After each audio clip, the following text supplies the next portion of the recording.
Juliano Boy en featuring avec un autre artiste qui a fait la pluie et le beau temps, Yaovi Keteti, sur cette chanson qui chante des réalités de la vie togolaise. J'espère que vous avez apprécié la chanson de Bienvenue. Place à notre petit déjeuner comme tous les matins. Ce matin, je vous propose une recette de banana milk au chocolat.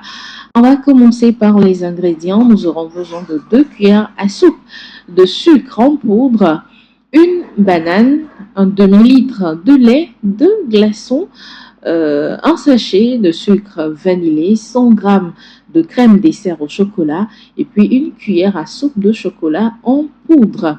Et nous passons à la préparation. La première étape, il s'agira de mettre la banane avec les glaçons dans un mixeur et mixer pendant une petite minute. Ajoutez ensuite le sucre vanillé, le sucre en poudre et un peu de lait. Pour la troisième étape, vous mixez à nouveau pendant une minute. Complétez ensuite avec le lait restant et le chocolat. Quatrième étape, dès que l'on obtient une belle mousse, c'est prêt. Une fois servi, vous pourrez flatter vos papilles, mais aussi vos pupilles parce que c'est très joli aux 2 niveaux. La couleur, le vert, surtout si vous apportez une petite touche féminine, c'est-à-dire vous décorez le plat ou le verre dans lequel sera servi notre recette du jour, banana milk au chocolat. Voilà qui est servi. Laurent, bon appétit. Je donne pour mon Dieu. Mais ça promet d'être intéressant. Hein. Bah oui, hein, aussi bien pour les papilles que pour les pupilles. Voilà, c'est ce que je disais. Voilà, après le petit déjeuner, nous passons au thème de ce jour. Aujourd'hui, nous allons parler d'un thème assez intéressant. On va vous donner un guide pratique, chers parents, pour une année scolaire réussie chez les enfants. Bien sûr, vous n'avez qu'à les accompagner. Et à la fin de l'année scolaire, vous verrez que ce sera vous qui sortirez gagnant avec ce guide pratique qui servira certainement aux enfants comme à vous-même, n'est-ce pas Laurent? Bien sûr, parce que en toute chose, il faut avoir un guide pratique. En toute chose. Oui. Et encore, lorsqu'il s'agit d'une famille, lorsqu'il s'agit des parents et des enfants, il en faut forcément. Parce que il arrive que l'on soit distrait, oui. Il arrive que l'on ne sache pas quoi faire, il arrive qu'on n'ait même plus la capacité de réfléchir par soi-même. Et lorsqu'on a un guide auquel on peut se référer à tout moment, on est convaincu, on est rassuré que même quand on se perd, on pourra se retrouver. C'est un peu comme une boussole et qui permet à un voyageur de retrouver la voie et de ne pas perdre de vue sa destination. C'est assez important. Très, très important. Alors, chers parents, voilà, vos enfants sont à l'école depuis quelques jours déjà que ça a commencé. Oui. Je pense qu'il est grand temps de revenir à vous et de penser à comment vous organiser parce que chaque jour a quand même une touche particulière parce que soit les enfants ont du mal à se réveiller, soit c'est la route qui pose problème pour arriver encore, ou encore il y a plein d'autres choses. Alors c'est le lieu de s'organiser, de se dire voilà un programme qui va être établi et ce sera pour toute l'année scolaire. Alors un guide pratique, c'est pas vraiment comment dirais-je, comme une Bible à suivre, mais ce sera, on va dire, une recommandation que nous allons vous faire ici, que vous allez peut-être mettre en pratique chez vous, ou pourquoi pas, vous refaites à votre guise. Alors, par quoi est-ce qu'il faut commencer si on veut réussir l'année scolaire de son enfant en tant que parent? Qu'est-ce qu'on doit mettre en priorité sur cette liste ou sur ce guide pratique que nous voulons faire ce matin? En réalité, tout est fonction de la famille dont il s'agit. Parce que, comme je le dis toujours, tout est bon partout. Oui. Mais en fonction de soi, il faut savoir adapter tout ce que l'on veut utiliser.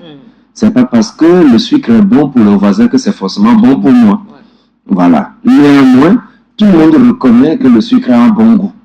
Voilà. Donc, si je veux m'en servir, je peux ne pas utiliser les mêmes doses, mais je m'en servirai quand même. Raison pour laquelle, en fonction du fait que la famille est une vie spirituelle ou non, elle pourra décider. Pour une famille qui a une vie spirituelle, la base, la première chose, la première ligne, le premier mot, ce serait la prière. La prière.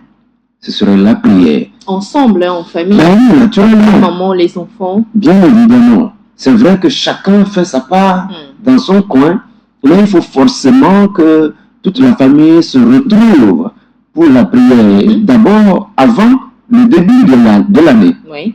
Parce qu'il faut préparer l'année. Et quand on dit préparer quelque chose, on n'attend pas que le moment de la chose arrive. Bien sûr. On prend de l'avance. Voilà. Et si ce n'était pas fait dès le premier jour déjà, il faut commencer par là. Maintenant, pour les familles qui n'ont pas une vie spirituelle en tant que telle, assez définie, assez claire, il faut quand même une assise. Une assise, c'est important. Même si on ne sait pas encore ce qu'on va mettre dans ce guide, il faut une assise. C'est-à-dire que le guide doit être fait de commun accord avec les enfants. Oui, il faut discuter avec eux. Même si on ne va pas demander leur avis, parce que dans certaines familles, on n'a pas besoin de leur avis, d'accord? Mais si on n'a pas besoin de leur avis, il faut quand même qu'ils sachent qu'il y a quelque chose qui est en train d'être préparé et qui va se faire. Qu'ils le sachent. Dès que leur mentalité ou leur mental, leur psychique leur fait comprendre que, il y a quelque chose qui s'annonce, déjà, leur corps commence par s'adapter. Et ceux qui vont se préparer à se rebeller vont aussi commencer par affûter leurs armes et tout. Voilà. Et là, pour un parent qui connaît ses enfants, quand il voit déjà les pas, il sait que, il y a des adhérents et il y a des opposants. Donc, il faut commencer essentiellement par là. C'est à la suite de cela que d'autres règles ou bien les autres choses pourront venir s'ajouter. Et une routine santé également à instaurer auprès des enfants, je pense. Toujours indispensable. Oui. Quand vous négligez le côté santé, c'est qu'en réalité, vous battez pour une chose et en même temps, vous agissez contre cette même chose. Parce que sans la santé, on ne peut rien. Comme on le dit, la santé avant tout. Avant toute chose. Donc, les enfants ont besoin de savoir que leur santé dépend en premier lieu d'eux-mêmes. Pas forcément des parents, pas de leurs camarades, pas de qui que ce soit, mais d'eux-mêmes. Et ils doivent savoir en fonction de leur âge quoi faire, quoi ne pas faire pour se maintenir en forme et éviter de tomber malade pour rien.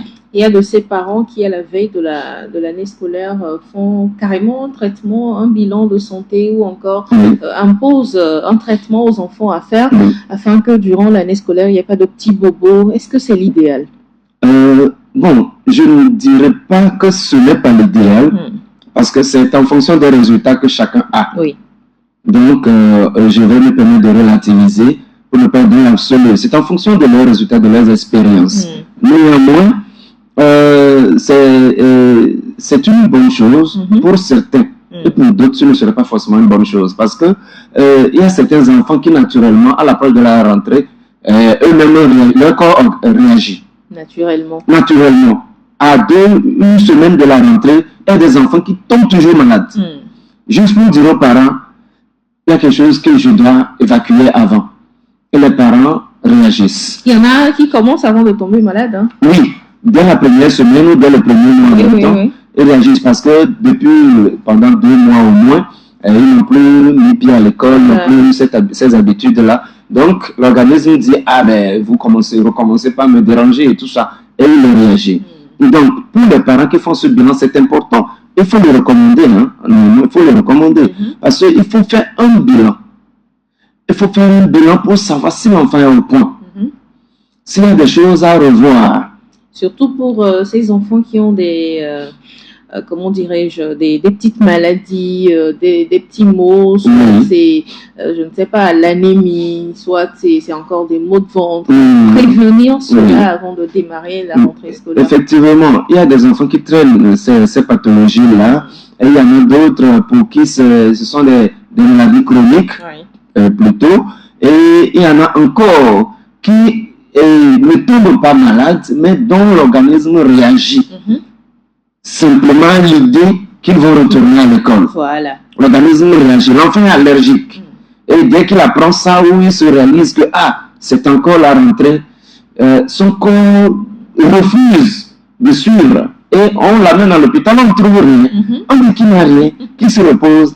Et c'est quand on vient discuter avec l'enfant, on le rassure que son organisme se remet en place pour affronter la rentrée. Donc, c'est assez important de faire tout ce contrôle. En fait, pour dire que être parent, c'est pas un amusement, c'est pas un jeu.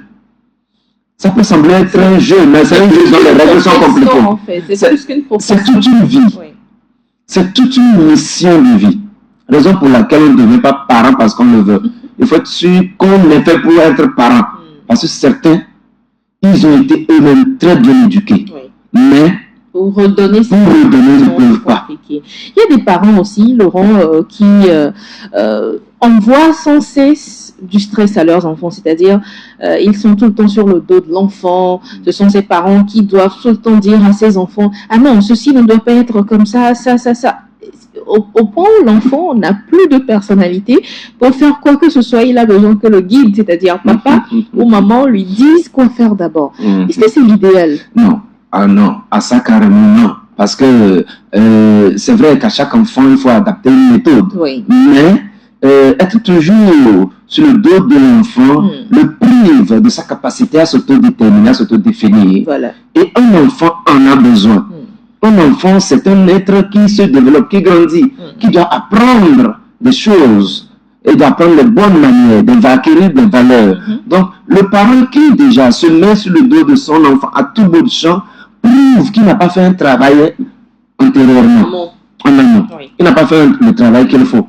Parce que, comme je l'avais dit, si une assise est bien faite avec l'enfant et ils en discutent, il y a des choses que même si le parent doit encore intervenir avant qu'elle ne soit faite, l'enfant ne pourra déjà commencer ou faire une partie.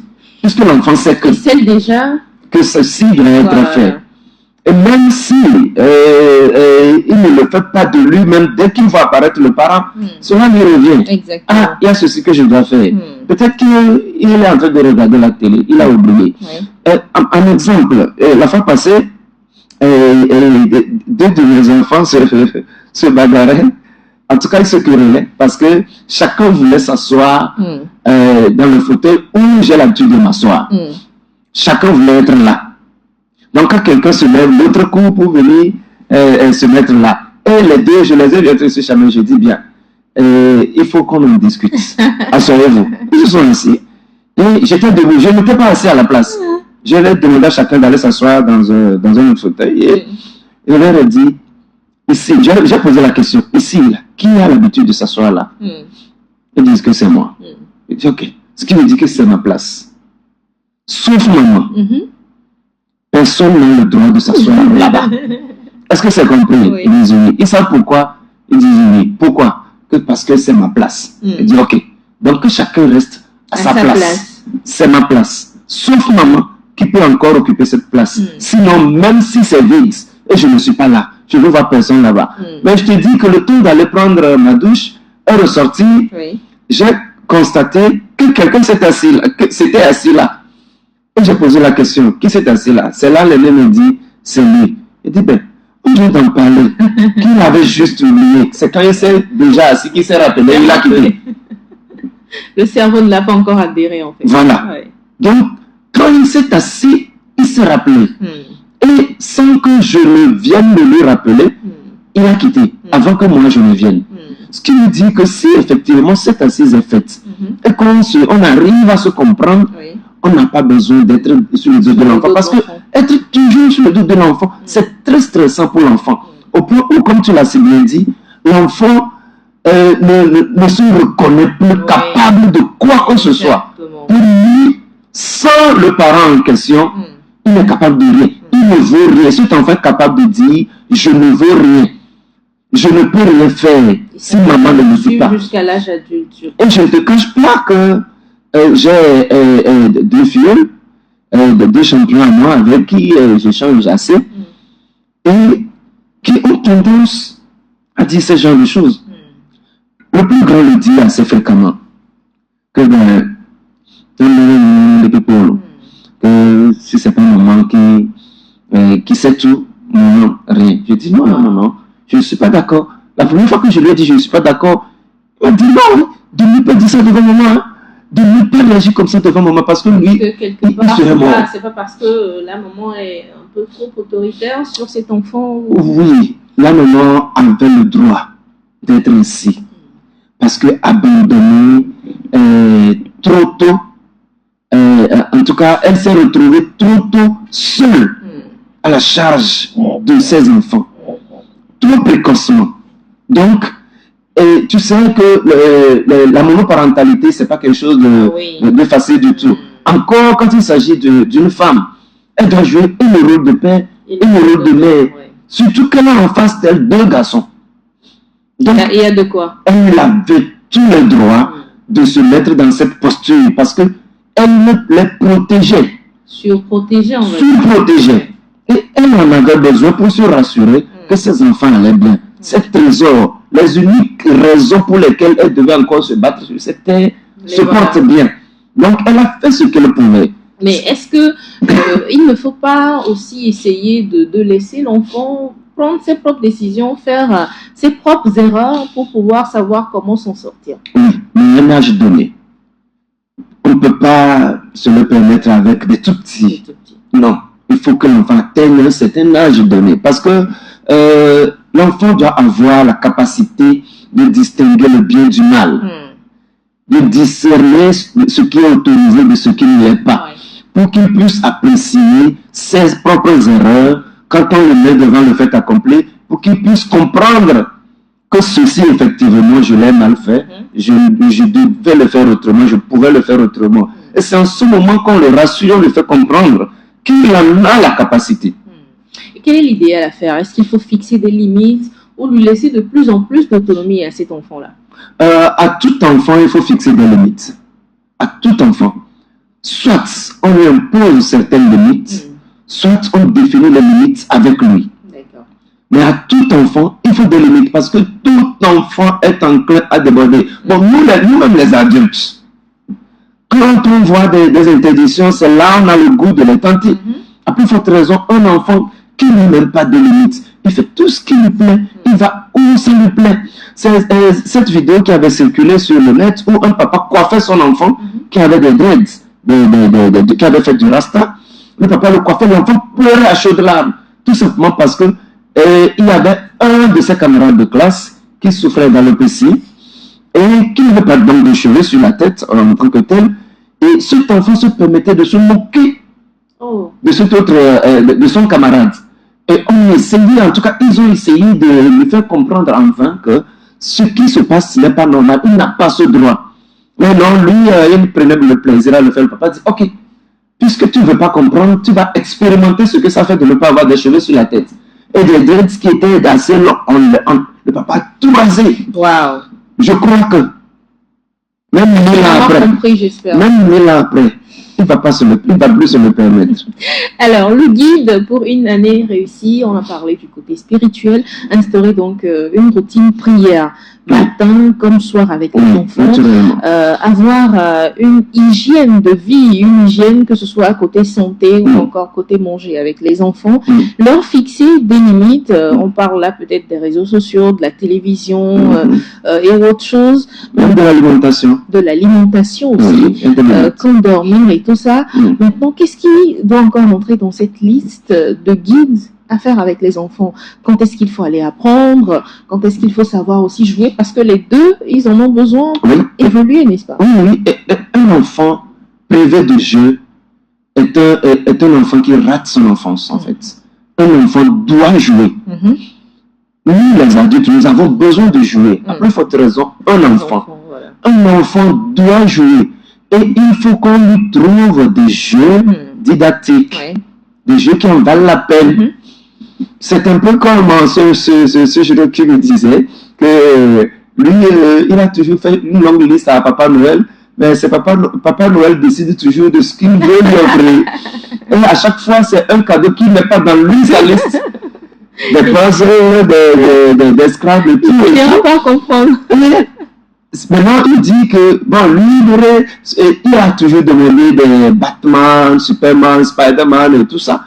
Mais que, honnêtement, tout ce que Papa Noël lui a fait, lui a servi. Hein? qu'aujourd'hui, cela lui a permis d'être à un niveau où, et je dis, bah, à supposer que papa ne te donnait les bâtiments, cela t'aurait servi à quoi? Non, que des bâtiments de voiturettes, il aurait conduit dans le quartier, tout le monde saurait qu'il en avait. Oui, quel serait le résultat? Oui. Mais bon, après, ce serait tout. Bah, tu vois que papa Noël a fait un bon choix. Oui, mais dans l'enfance, ça faisait vraiment mal. Oui. Oui, il faut donner le goût de certaines choses à l'enfant très tôt. Des jeux, oui, mais des jeux utiles. Et en plus de cela, il faut faire comprendre à l'enfant, par exemple, lorsque tu reviens de l'école, ta tenue scolaire doit être déposée ici. Voilà. Et de cette manière-ci. Tes chaussures doivent être ici. Le sac d'école. Le sac d'école ici. Dès que tu arrives, voici ce que tu dois faire premièrement. Soit te laver les mains, te débarbouiller, Oui. tu vas te changer et tu reviens, prends ton repas. Si c'est déjà prêt, c'est pas encore prêt. Tu demandes ce que tu dois faire et tout. Et il faut faire comprendre à l'enfant, dès que tu finis de manger, tu dois débarrasser la table. Il doit le savoir. Oui. Tu dois déposer l'assiette ici. Le tu dois la laver. Parce que tous ne pourront pas laver, donc il faut qu'ils sachent où déposer. Et dès que tu finis de manger, tu ne vas pas te coucher en même temps. Tu dois faire 5 minutes de télé, 5 minutes de jeu, ou bien 5 minutes de discussion avec papa ou avec maman. Si tu dois apprendre, il te faut 30 minutes. Pas plus et pas moins. Dès que tu finis d'apprendre, on peut donner, offrir un calepin à l'enfant. Tu me notes 3 principales choses que tu me retenu de ce que tu as appris. Et chaque jour, tu mets la date, tu mets le titre et tu mets les 3 principales choses. Mais assure-toi de toujours fermer le cahier avant de le faire. Et on explique à l'enfant pourquoi. S'il peut comprendre, s'il ne peut pas encore comprendre, on le lui impose et il le fait. À telle heure, tu dois être au lit. Avant de dormir, voici ce que tu dois faire. Au réveil, voici ce que tu dois faire.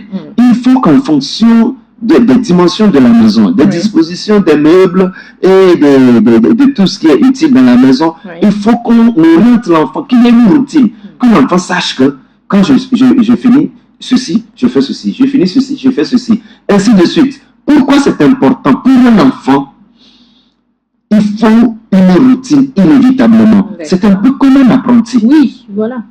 C'est comme un apprenti. C'est un apprenti d'ailleurs. Il faut lui imposer des choses. Pas plus tard que la semaine qui vient de s'écouler, c'était le vendredi.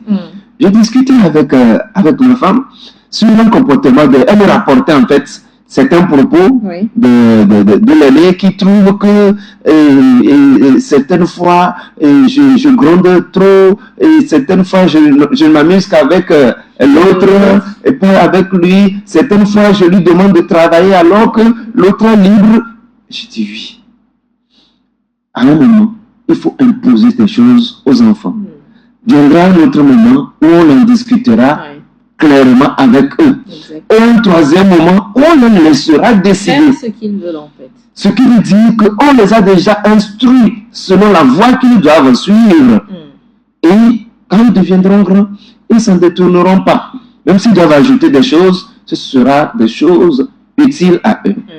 Donc c'est important. Je pense que la routine pour les enfants a été instaurée. Chez les parents également, il faut les rassurer, n'est-ce pas? Parce que c'est pas évident en tant que parent d'affronter toute une année scolaire. D'ailleurs, après les 9 mois, c'est un ouf de soulagement que tout le monde pousse, n'est-ce pas? J'ai vu une vidéo hier où 2 dames tenaient chacune un balai et un bâton en train de renvoyer les enfants. Allez. Enfin, après 2 mois de galère, enfin, partez. Les enfants, elles se sont retrouvées, elles s'amusent, et puis les enfants se sont retrouvés plein de... Vous êtes toujours là, allez. Ça fait rire, mais ça prouve combien pénible cela est pour les parents de vivre 60 jours d'affilée avec les enfants, supporter leurs caprices. À la fin, ce qui m'a plu, c'est que les parents se sont dit, on a parlé 2 mois seulement, on est fatigué. Ils enseignaient qu'ils payaient 9 mois. Ah, voilà. Que à la ministre Koroko n'a qu'à leur ajouter de l'argent, que c'est important. Oui, pour dire que être parent, c'est un travail à temps plein. On finit jamais d'être parent. Et il faut se préparer. Parce que quoi? La rentrée quand on parle de la rentrée scolaire des enfants, ou quand on parle de l'éducation des enfants, à l'école, leur instruction, ce n'est pas que l'affaire des enseignants et des élèves. L'éducation d'un enfant, surtout sa vie scolaire, implique trois principaux acteurs. C'est un triangle. Oui. Il y a le principal acteur, l'enfant. C'est lui le principal acteur. S'il y arrive, donc l'élève, l'apprenant, il faut, il y a l'enseignant, il y a le parent. Ces trois-là, bon gré, mal gré, si une des chaînes, des trois chaînes-là manque, il y a des équilibres. Donc le parent, lui aussi, a besoin d'une routine. Lui aussi a besoin des outils. Lui aussi a besoin des stratégies. Lui aussi a besoin de l'accompagnement pour pouvoir mener à bien l'année scolaire de son enfant afin que, à la fin, cela soit soldé par une réussite. Et c'est important. Un parent qui néglige cet aspect-là, lui-même, à la fin de l'année, va se poser la question de savoir ce qu'il a pu faire. Parce qu'il suffit de verser les frais de scolarité. Ah non, ou de donner le petit déjeuner. Non, non, non, non, non, non. Le gouvernement a rendu même gratuite l'école aujourd'hui, du moins c'est le primaire. Public. Oui. C'est gratuit. En tout cas, entre griffes. Oui, mais en majorité, oui. C'est gratuit. Mais, même si vous ne payez pas, même s'il y a des cantines où on ne demande rien aux parents, et le parent ne donne pas petit déjeuner, il ne donne pas, que le parent ne croit pas qu'il n'a rien à faire. Si son enfant doit aller à l'école, c'est lui. Si son enfant doit bien se comporter à l'école, c'est lui. Si son enfant doit être en bonne santé à l'école, c'est lui. Si l'enfant doit revenir sain et sauf à la maison, c'est lui le parent. C'est-à-dire que en droit, il y a ce qu'on appelle le droit de garde et de surveillance. Tu as le droit de garde, tu as le droit de contrôle, tu as le droit de surveillance sur ton enfant, où qu'il soit. Aussi longtemps que c'est toi qui exerces l'autorité parentale sur cet enfant, où qu'il soit. C'est qu'à certaines heures, tu délègues cette autorité à ceux qui ont la charge de l'enfant en ce moment. C'est-à-dire les enseignants. Les enseignants. Mais le premier responsable, c'est toujours toi le parent. Donc, les parents ont une charge vraiment, une charge mentale vraiment, vraiment pas possible. Très lourde. Oh ben oui. Et il leur faut effectivement un accompagnement. Et d'où la rentrée solennelle des parents qui aura lieu le 28 septembre prochain. Malheureusement, on n'a pas Eric Bonnet avec nous ce matin, le promoteur donc de cet événement. Mieux comprendre son rôle dans la vie de son enfant, c'est le thème de cette rencontre inédite, exceptionnelle et passionnante qui est prévue pour le 28 septembre prochain au Centre togolais des expositions et foires à Lomé. Plein de thèmes seront abordés au cours de cette journée. C'est carrément toute une journée. Hein. Oui, toute une journée, de 8h jusqu'à 17h. C'est toute la journée. Et je salue, permettez que je salue cette initiative parce que, comme je l'ai dit tout à l'heure, pour la réussite scolaire de l'enfant, il faut trois principaux acteurs. Et de ces trois acteurs, il y a deux qui font leur entrée. Mais le troisième est laissé pour compte. Les enseignants font la rentrée pédagogique. Une semaine avant la rentrée scolaire. Exactement. Les enfants font la rentrée scolaire, la rentrée académique. Mais les parents, eux, non. Ils sont abandonnés à leur sort. Ils sont abandonnés à leur sort. D'où la nécessité pour les parents de faire eux aussi leur rentrée. C'est, je crois, et j'en suis convaincu, la raison principale qui a poussé M. Bonnet, Kwame et Eric d'initier cette rentrée solennelle des parents. Et je le dis, je le précise, il y a trois rentrées. Une rentrée pédagogique, une rentrée scolaire. La troisième rentrée est la rentrée des parents. Oui, et c'est la plus solennelle. Parce que sans le rôle des parents, c'est compliqué. Et le thème, tu as donné la version détaillée du thème, le thème tel que regroupé, voilà.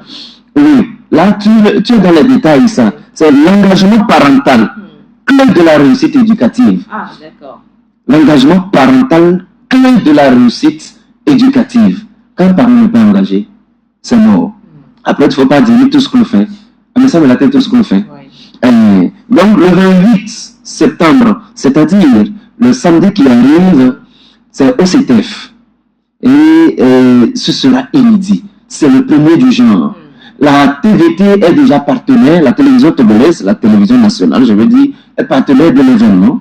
Et il y a eu beaucoup de promos qui, en tout cas, qu'on a vu aussi passer par là. Merci à tous ceux qui se sont mis à contribution pour que cela soit effectif de leur côté. Et cette rentrée, elle s'annonce très belle. Oui, je le dis, très très belle, parce que c'est du jamais vu. C'est la première fois. Et en même temps, on se demande de quoi sera faite cette rentrée. Effectivement. Et il faut préciser que M. Bonnet n'est pas, comment vais-je le dire, n'est pas un étranger dans le domaine éducatif. C'est un coach scolaire. Il est connu. Très connu. Et au Togo, à l'heure actuelle, c'est celui qui s'active le plus en matière éducative en tant que coach dans le domaine pour le bien des enfants.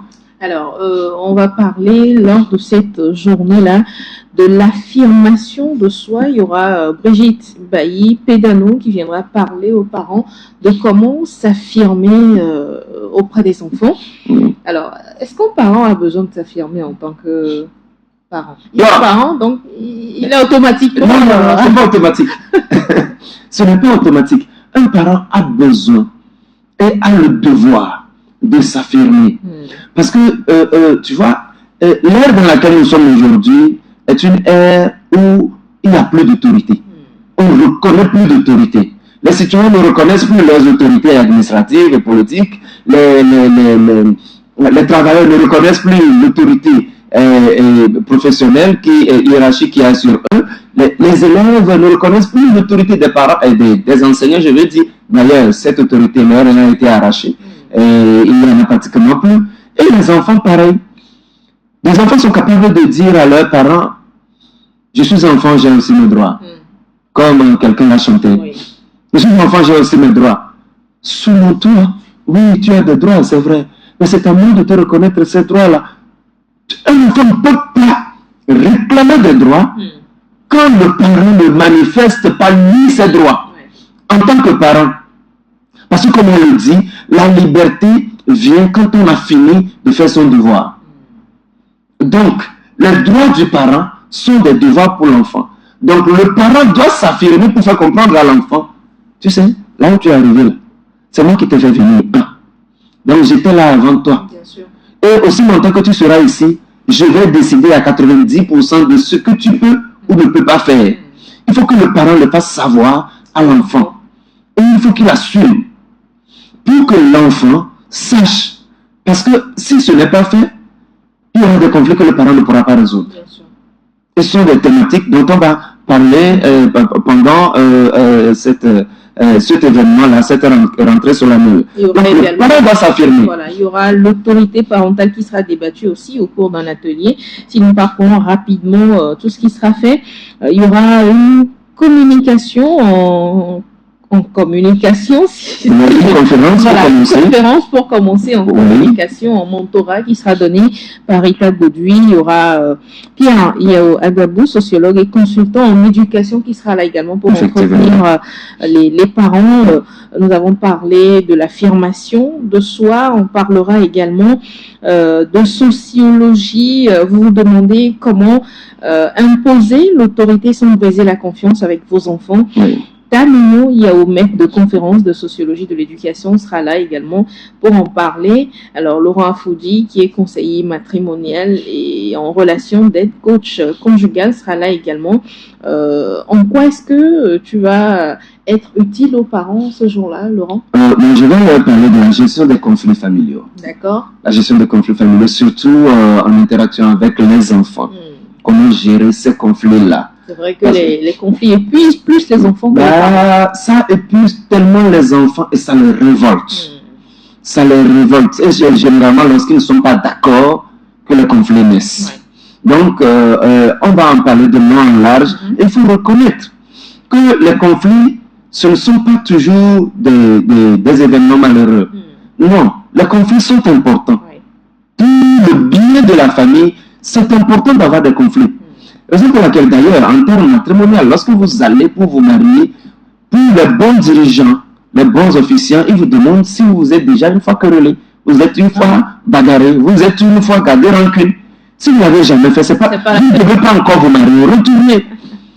Parce qu'il faut que vous sachiez comment vous gérez les conflits. Il faut qu'un conflit au moins naisse une fois. Certaines fois, vous pouvez aller jusqu'à avoir envie de vous tenir les cols, même de rompre la relation. Mais votre capacité à décider de continuer malgré tout est ce qui est recherché.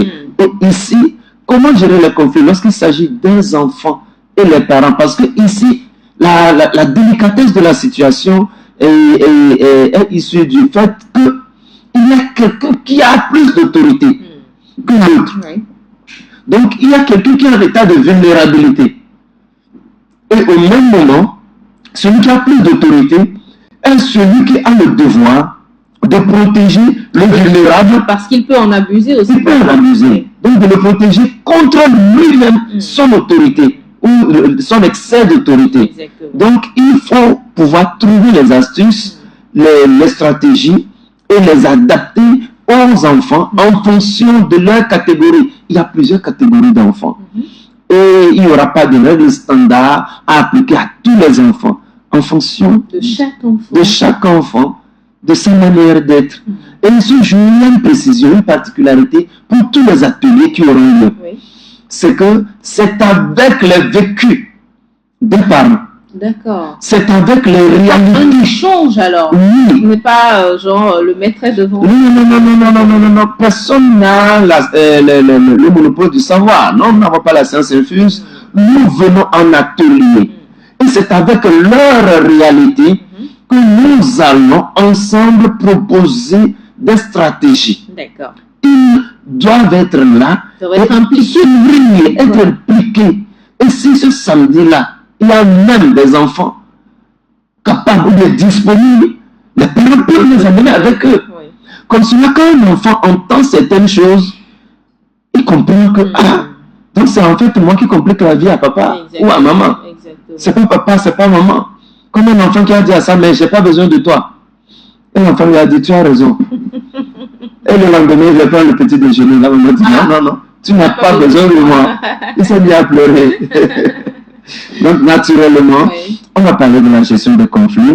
Et il faut aussi comprendre un autre aspect de ces conflits. Ce sont les conflits conjugaux qui se répercutent sur les enfants. Donc, papa et maman en tout cas, qui se chamaillent un peu, qui se font, en tout cas, des yeux aigres, et qui finissent par se retourner contre les enfants. Papa qui part, et c'est maman qui se met à engueuler les enfants, qui ne sont en réalité pour rien. Et quand les enfants sont assez intelligents, ils savent que bon, que c'est papa qui l'a énervé. Et certains enfants sont capables de dire à maman, maman, si papa t'aime, il ne faut pas venir te laisser sur moi. Non, il n'a rien fait. Et quand maman entend ça, c'est de l'essence sur le feu. Il n'a pas le droit. Et c'est un autre conflit qui naît. Ça veut dire qu'ils préfèrent leur papa à moi. C'est ce que maman pense. Ah oui, c'est ce qu'on se dit tout de suite. Alors qu'en réalité, l'enfant dit juste, tu as la différence entre les dossiers. Voilà.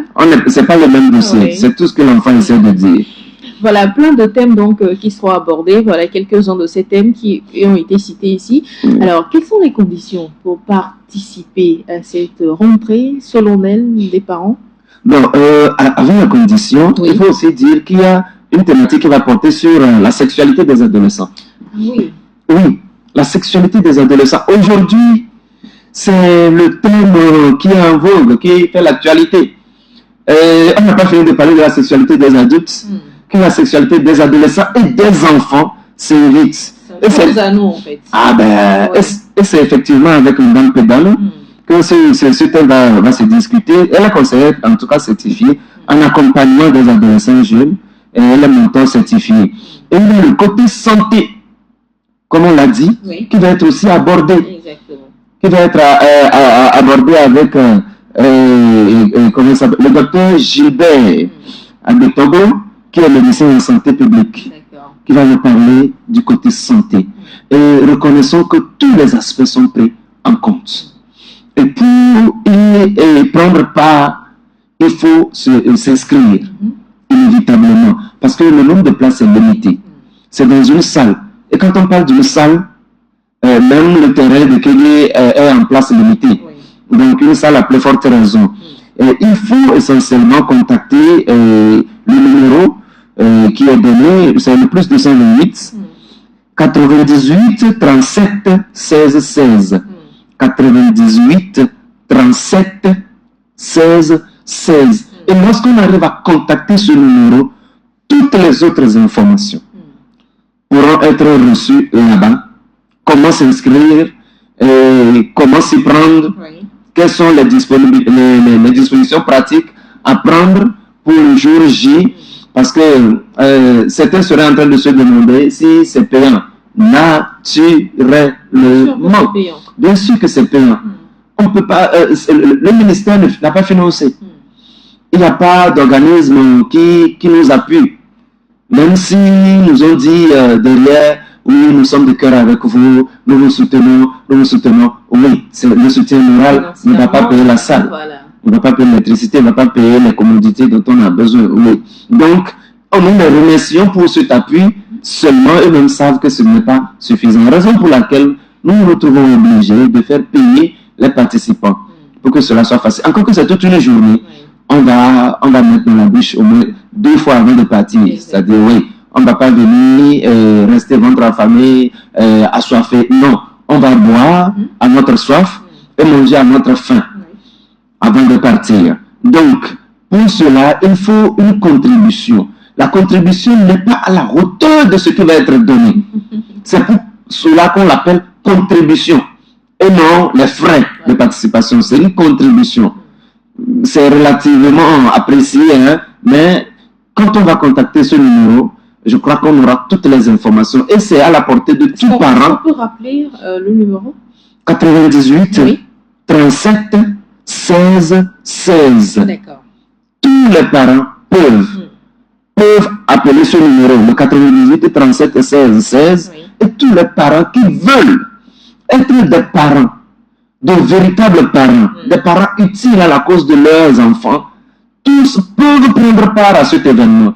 Je dis, ils doivent prendre part. Ce n'est pas parce que j'interviens dans l'événement que je le dis. Non. Si ce n'était pas le cas, j'aurais participé. C'est parce qu'il y aura de riches thèmes qui seront donc débattus au cours de cette journée. Effectivement, monsieur Yowuki a été mentionné, qui est chef de département de sociologie à l'Université de Kara. Voilà. C'est quelqu'un qui maîtrise ce dont il sera question. C'est lui qui va développer sur l'autorité parentale.